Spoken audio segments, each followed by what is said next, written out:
नमस्कार दोस्तों, मैं doctor Ajay Sharma from SB homeo care clinic. तो दोस्तों, आज हम बात करेंगे एनीमिया के बारे में।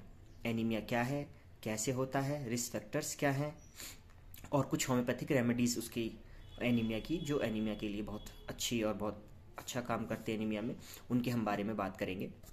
तो पहले हम बात करेंगे एनीमिया क्या है।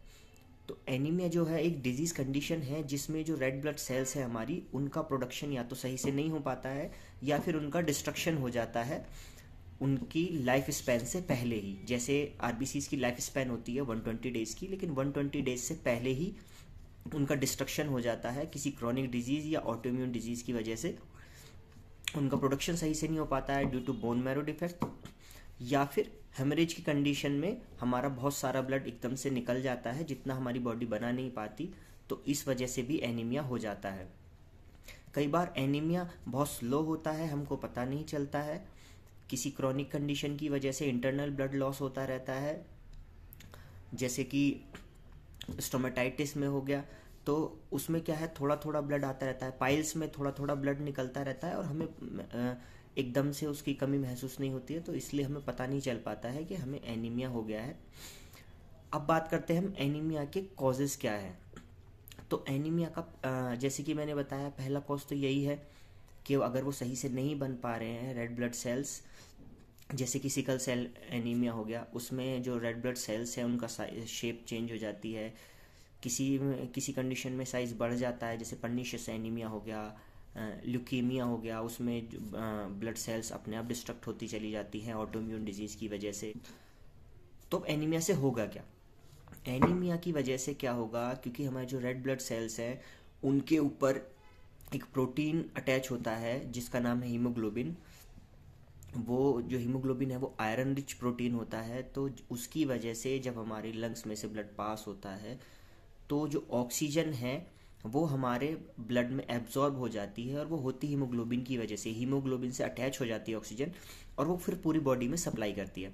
तो इशू क्या आता है कि जब रेड ब्लड सेल्स कम होंगे तो हीमोग्लोबिन भी कम अटैच होगा, हीमोग्लोबिन कम होगा तो उसकी वजह से जो ऑक्सीजन की सप्लाई है वो हमारी बॉडी में प्रॉपर नहीं हो पाएगी।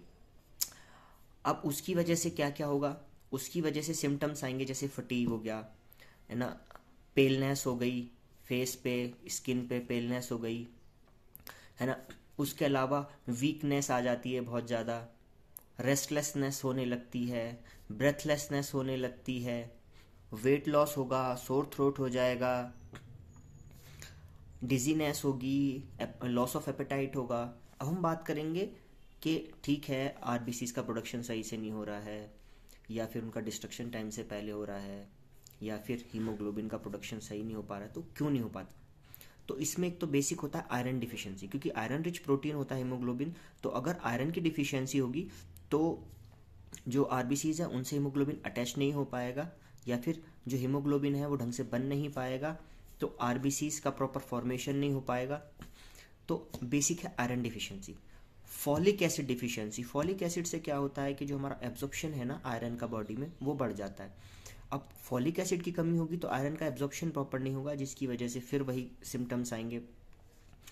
उसके अलावा होता है विटामिन बी 12। विटामिन बी 12 बहुत हेल्पफुल होता है एब्जॉर्प्शन के लिए आयरन के, अगर वो नहीं होगा तो उसकी वजह से भी ये सिम्टम्स आएंगे। उसके अलावा अगर कोई पुरानी बीमारी चली आ रही है, जैसे क्रॉनिक किडनी डिजीज़ हो गया, लिवर डिजीज़ हो गया, या फिर ऑटोइम्यून डिजीज़ है जैसे HIV एड्स हो गया, ट्यूबरक्लोसिस हो गया, उसकी वजह से भी आरबीसीज का प्रोडक्शन अफेक्ट होता है। अगर बोन मैरो डिफेक्ट है तो उसकी वजह से भी आरबी का प्रोडक्शन अफेक्ट होता है। अब हम बात करेंगे एनीमिया से बचा कैसे जा सकता है। तो आयरन रिच डाइट लेनी चाहिए हमें, ग्रीन वेजिटेबल्स लेनी चाहिए हमें, हमें जूसेस लेने चाहिए, रेजिन्स लेने चाहिए, स्ट्रॉबेरीज लेनी चाहिए, एप्रिकॉट्स हो गया, वीट हो गया, जेरी हो गया, डेट्स हो गया। इनमें रिच क्वांटिटी होती है आयरन की, जिसकी वजह से बॉडी में जो एब्जॉर्प्शन है आयरन का वो थोड़ा फास्ट होता है, जिसकी वजह से आरबीसीज का प्रोडक्शन अच्छे से होने लगता है। अब इसकी नॉर्मल रेंज क्या है ब्लड में हीमोग्लोबिन की? तो नॉर्मल रेंज है इसकी मेल्स में 14 to 18 और फीमेल्स में 12 to 16, बट ये वेरी करता है लेबोरेटरी के हिसाब से।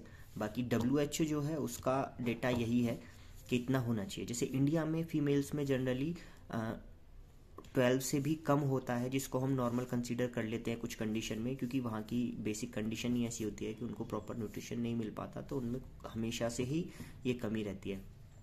कुछ लोगों को जैसे हेरिडिटरी भी होती है ये प्रॉब्लम एनीमिया की, तो वो इसी वजह से होती है क्योंकि उनका न्यूट्रिशन हमेशा से ही ख़राब रहता है। जैसे गांव में होता है, लड़कियों को ज़्यादा अच्छे से खाने पीने के लिए नहीं देते, लड़कों को देते, तो लड़कों की तो प्रॉपर ग्रोथ हो पाती है, लेकिन फीमेल्स में आयरन की डिफिशियंसी रह जाती है। प्रेगनेंसी के टाइम पे भी, क्योंकि बेबी है तो बेबी को भी ब्लड की ज़रूरत है, तो उस टाइम ब्लड की रिक्वायरमेंट बढ़ जाएगी, लेकिन क्योंकि न्यूट्रिशन प्रॉपर नहीं है तो प्रॉपर आयरन का एब्जॉर्प्शन नहीं होगा, तो आरबीसीज के प्रोडक्शन इफेक्ट हो जाएगा उसकी वजह से। या फिर हैवी मेंस्ट्रुअल ब्लीडिंग में भी ये चीज़ें होती हैं। अब हम बात करेंगे एनीमिया की होम्योपैथिक रेमेडीज़ के बारे में। चाइना का प्रोमिनेंट है लॉस ऑफ वाइटल फ्लूइड्स। अगर फ्लूइड्स का लॉस बहुत ज़्यादा हुआ है, जो कि हेमोरेजिक कंडीशन में भी हो सकता है, डायरिया की कंडीशन में भी हो सकता है, या फिर हीट स्ट्रोक की वजह से अगर पर्सपिरेशन बहुत ज़्यादा हुआ है जिसकी वजह से वाटर कंटेंट बॉडी में कम हो गया, अगर उसकी वजह से एनीमिया हो रहा है, तो फिर हम चाइना देंगे, पल्सेटिला। अगर मेंस्ट्रुअल डिसऑर्डर की वजह से एनीमिया हो रहा है, या फिर गैस्ट्रिक है पेशेंट चिली है, तो फिर हम पल्सेटिला दे सकते हैं। चौथी रेमेडी है कल्केरिया कार्ब। अगर पेशेंट सोरिक है, क्रेविंग है उसको सोर थिंग्स की, अनडाइजेस्टेबल फूड की, स्वेलिंग है उसके एब्डोमन में, पैल्पिटेशन हो रही है उसको, तो फिर हम उस केस में कल्केरिया कार्ब दे सकते हैं। एल्यूमिना।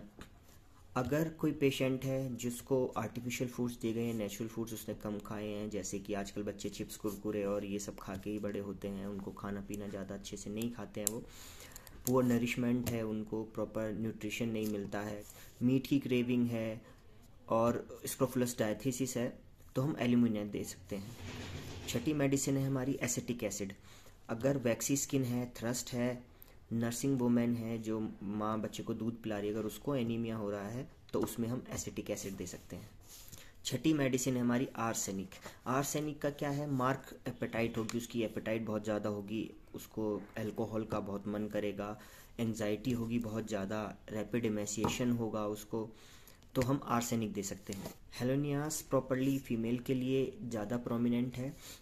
अगर मेंस्ट्रुअल ब्लीडिंग है और उसके साथ साथ हेमोरेज है, वो मैन को लंबे समय से चला आ रहा है, पेशेंट टायर्ड है, एनेमिक है, तो उसके लिए हेलोनियास दे सकते हैं। नेक्स्ट मेडिसिन है एलेट्रिस। इसमें पेशेंट बहुत ज़्यादा टायर्ड होगा, बहुत ज़्यादा कंफ्यूज होगा, मेंटल वीकनेस इसमें मार्क्ड है, उसके अलावा उसको बॉडी में पावर महसूस नहीं करेगा, इलनेस ऐसा महसूस करेगा जैसे उसको पता नहीं कितनी क्रॉनिक इलनेस है उसको, है ना, कोई नॉन ऑर्गेनिक डिजीज़ है उसको, तो उस केस में हम एलेट्रिस देंगे। तो ये थी वीडियो एनीमिया के बारे में। अगर आपका कोई सवाल या सुझाव है तो आप कमेंट सेक्शन में बता सकते हैं। आप इस वीडियो को लाइक कीजिए, शेयर कीजिए, इस चैनल को सब्सक्राइब कीजिए। Thank you.